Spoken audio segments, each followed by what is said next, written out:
এবং এর থেকে জানতে। এই টেপি, হ্যাঁ কি মা, তুই রোজ বিকেলে সেজে গুজে কোথায় যাস রে? হ্যাঁ, কেন মা, তুমি হঠাৎ এই কথা জিজ্ঞাসা করছো? আমি তো রোজ বিকেলে পড়তে যাই, তুমি তো জানো।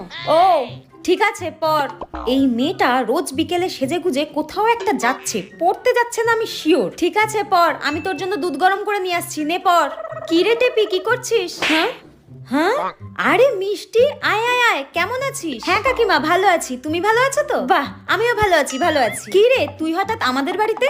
শোন না টেপি, তোকে এই স্যারের কোচিং এ নোটস গুলো দিতে আসলাম। তুই তো 2 সপ্তাহ হয়ে গেল পড়তে আসছিস না। চুপ কর, মা আছে পাশে, চুপ কর। কি হলো, তোর শরীর খারাপ করলো নাকি? ওই জন্য দেখতে আসলাম। এই নে নোটস গুলো নে। আজকে আমি পুরো শেষ মিষ্টি, তুই আমার চিতা সাজাবি যা। যেটা ভেবেছিলাম সেটাই, এত সেজে গুজে পড়তে যাওয়া। কাকিমা আমি আসলাম, হ্যাঁ তুই আমার নোটস গুলো পরে আমার কাছ থেকে নিয়ে নিস। কাকিমা আসছি, হ্যাঁ। তোকে আজকে আমি, মা ভুলে গেছি, আর হবে না।